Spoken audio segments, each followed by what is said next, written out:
صبح روز 11 январ ناحیه واسه یکی از کوچه‌های مرکزی در شهرک هولبوگ همه جا برف، هوا سرد و خنک است. با وجود این به سردی هوا نگاه نکرده کارخانه‌های دولتی برای برطرف سازی عاقبت‌های طبیعت رسانیده آماده کار شدند. برای تامین حرکت آزاد واسطه‌های نقلیات و حرکت مسافران کارمندان کارخانه فری دولتی خواجگی منزل و کمونالی راه را از برف تازه نمودند.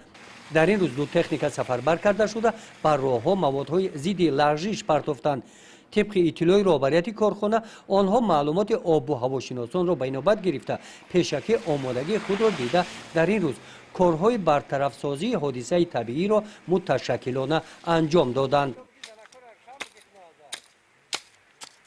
با جلب 20 نفر کارگران موسسه در شهرک هولبوگ قریب 8000 نیالهای سوزنبرگ از برف تازه کرده شد.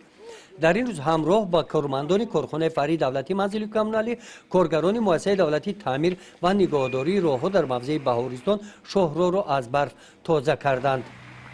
گزارش خواجه نظری خدای نظر ظهوروف از ناحیه واسه برای برنامه اطلاعاتی نوید.